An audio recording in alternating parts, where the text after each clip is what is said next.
Pinag-aaralan na po ng mga otoridad ang mga kuha ng 3 CCTV sa Maynila. Kaugnay po yan sa iniwang improvised explosive device malapit sa may US Embassy.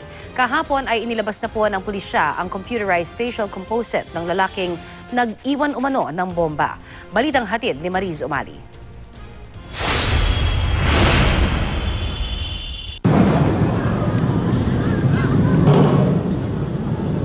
Isang araw matapos mabulabog ng bomb threat ang US Embassy, ipinakita ni PNP Chief Ronald Bato de la Rosa ang computerized facial composite o itsura ng lalaking di umano'y nag-iwan ng improvised explosive device sa lugar.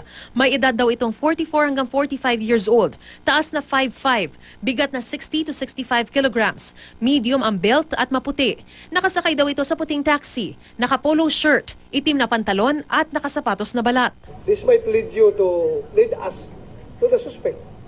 Ayon kay MPD Chief Senior Superintendent Jigs Coronel, pinag-aaralan na nila ang laman ng 3 CCTV na kanilang nakuha. Aabot daw kasi sa 200 puting taxi ang dumaan sa lugar.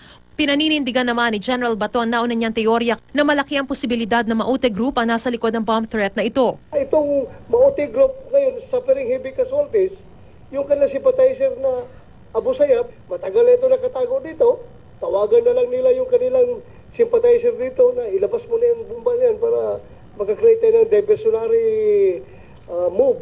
Posible rin daw na totoo ang sinasabi ng Maute Group na tinanggap na sila ng international terrorist group na ISIS.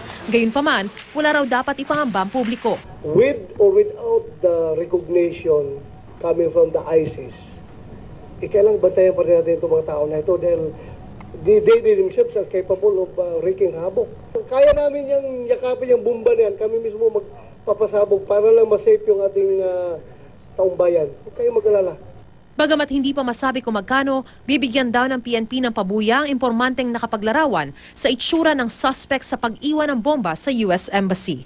Mariz Umali, GMA News.